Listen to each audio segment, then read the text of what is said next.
Hello everyone. आज हम sixth class की इंग्लिश की वर्कबुक में unit second how the dog found himself a new master को अच्छे से सॉल्व करना सीखेंगे।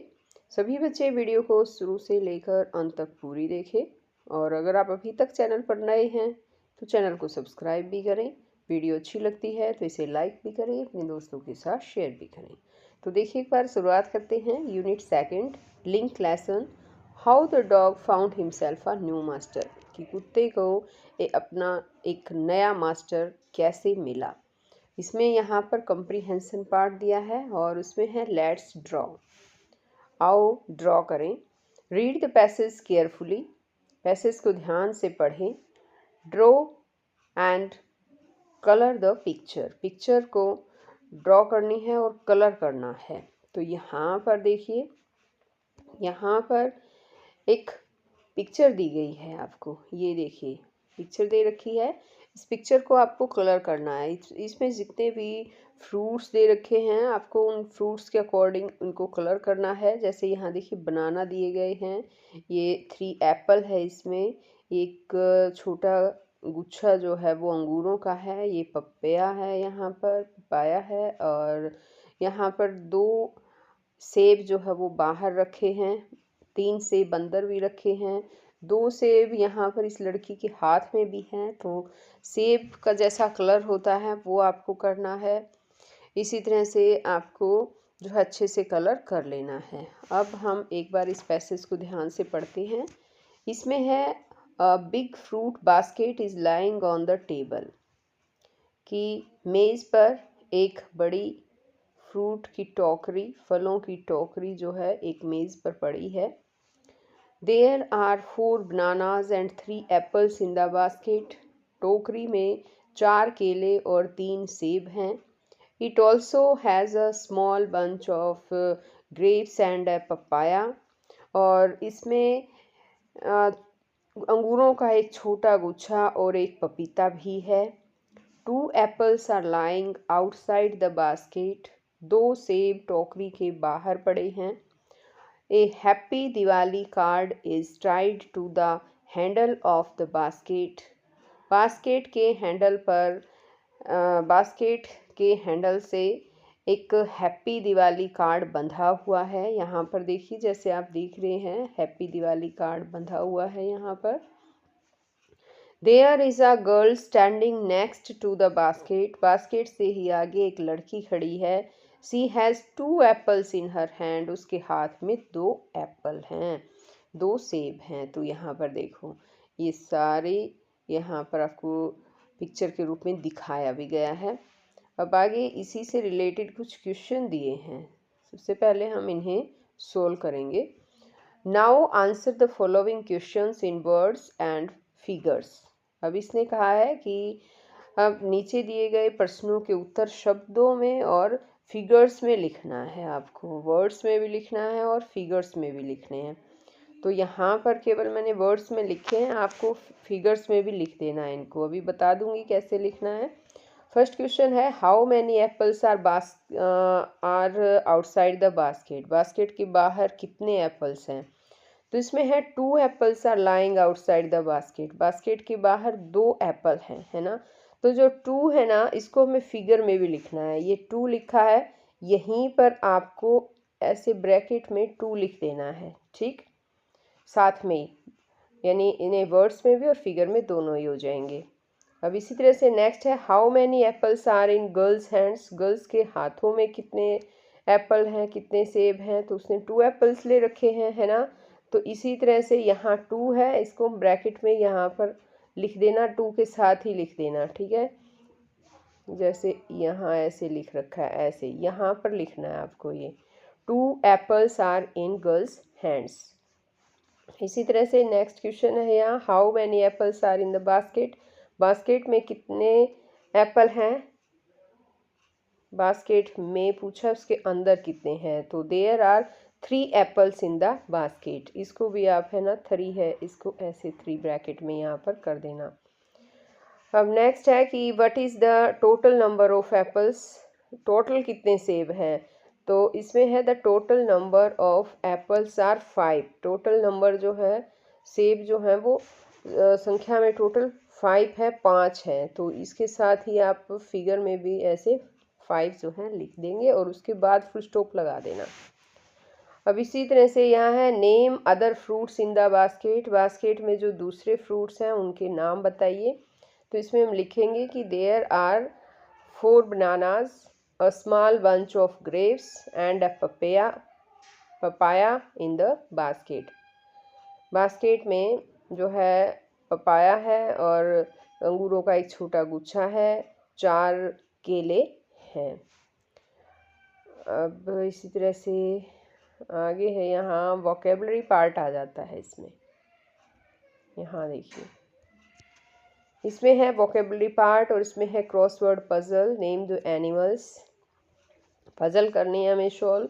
जैसे फर्स्ट नंबर पे दिया है huge animal that has a trunk. एक विशाल जानवर है जिसकी सूंड होती है, तो वो एलिफेंट हो गया है ना। अ bird that can see only at night. जो रात को देख सकता है ऐसा बर्ड वो आउल होता है, उल्लू होता है। द किंग ऑफ जंगल, जंगल का किंग लॉयन होता है। तो इस तरह से जो है हमें ये कंप्लीट पजल करनी है। और आगे दिया है a bird that likes to eat chilli. जो चीली खाना पसंद करता है वो पैरट होता है। The fastest moving wild animal, जो सबसे तेज़ चलने वाला जो जानवर होता है वो लेपर्ड होता है। तो यहाँ पर देखिए हमने इसे अच्छे से पूरा सोल्व कर दिया है। यहाँ पर देखो ये है लॉयन, ये इस तरह से पढ़ेंगे ये लॉयन हो जाएगा। इस तरह से देखेंगे ये एलिफेंट हो जाएगा। ये पैरट है, ये यहाँ पर आउल है और ये हो गया यहाँ पर लेपर्ड। तो इस तरह से ये पजल सोल्व हो गई है। यहाँ पर देखिए इनके एनिमल्स के और बर्ड्स के यहाँ पर चित्र भी दिए गए हैं। ये देखिए सभी चित्र दिए गए हैं।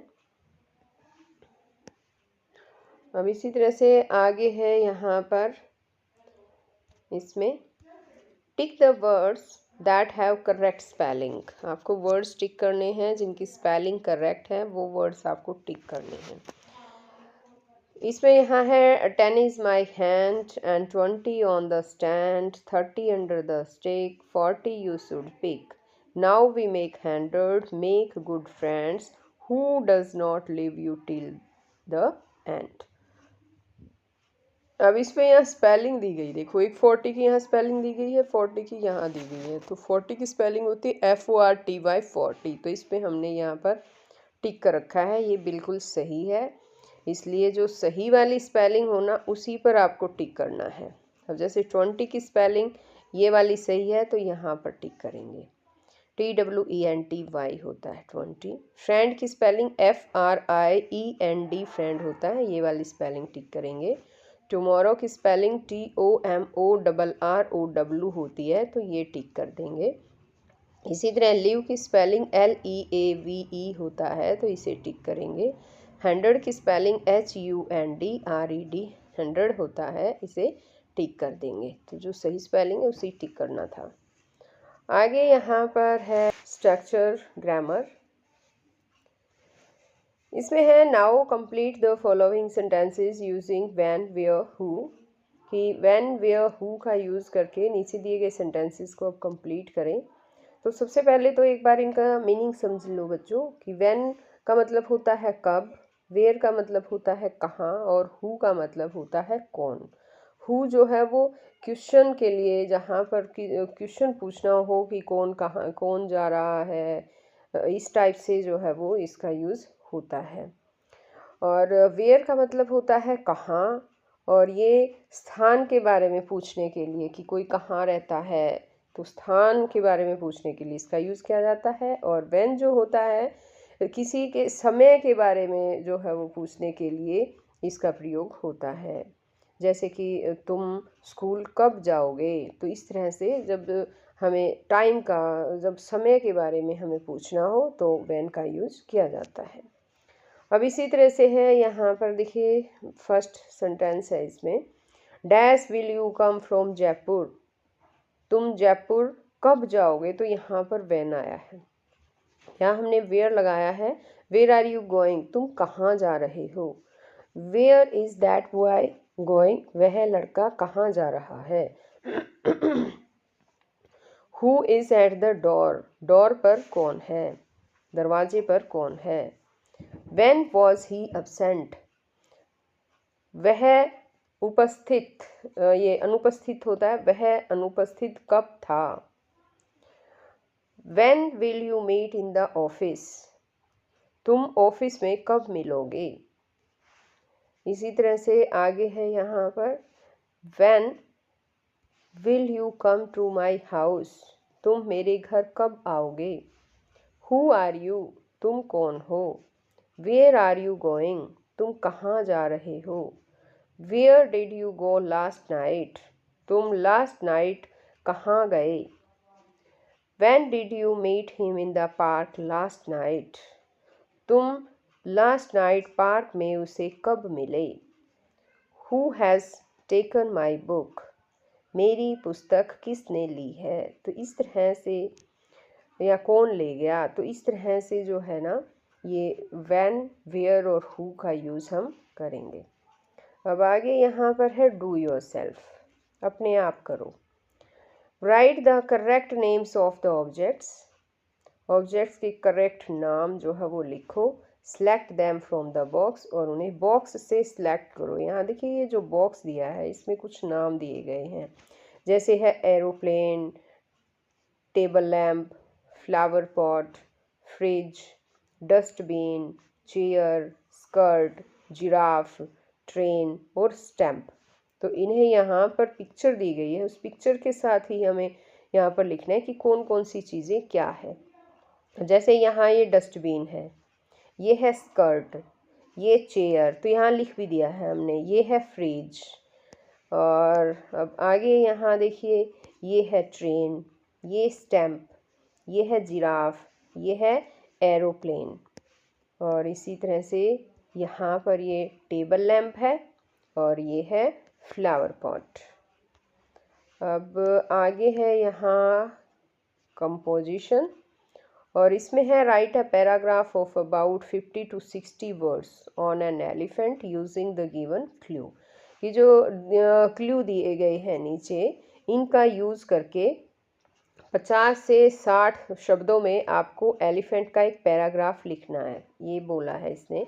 यहाँ पर देखिए एलिफेंट की जो है वो पिक भी दी गई है इसमें, यहाँ पर ये देखिए। तो इसमें ये क्लू हमें यूज़ करने हैं। World's largest animal, large ears like fans, thick legs like poles, long nose called trunk and eats grass and leaves. तो इस तरह से हमने यहाँ पर पैरा लिखने की कोशिश की है। देखिए, elephant is the world's largest animal. इसने कहा है कि हाथी जो है वो संसार का सबसे बड़ा एनिमल है। It has large ears like fans, इसके बड़े बड़े जो है ईयर्स हैं, कान है पंखे के जैसे बड़े बड़े। It has a huge animal, यह एक विशाल जानवर है। And its colour is grey, और इसका रंग जो है वो ग्रे है। All the 4 legs of an elephant are thick like poles, elephants के चारों पाँव जो है वो पोल्स की तरह, खंबे की तरह मोटे होते हैं। The elephant has long white tusk, हाथी के पास लंबे सफ़ेद दांत होते हैं। It's long nose is called trunk, इसकी लंबी जो नाक होती है उसे सूंड कहते हैं। It eats grass and leaves, यह घास और पत्ते खाता है। It is a wild animal, यह एक जंगली जानवर है। बट आफ्टर गिविंग ट्रेनिंग, लेकिन ट्रेनिंग देने के बाद it becomes a useful animal for man, यह आदमी, ट्रेनिंग देने के बाद यह आदमी के लिए एक यूजफुल जानवर बन जाता है। अब आगे है यहाँ स्टडी स्किल, और इसमें है arrange the following terms used in grammar in alphabetically order. इसने कहा है कि यहाँ पर जो नीचे कुछ ग्रामर में यूज़ होने वाले टर्म्स दिए गए हैं, इन्हें आपको अल्फ़ाबेटिकली ऑर्डर में अरेंज करना है।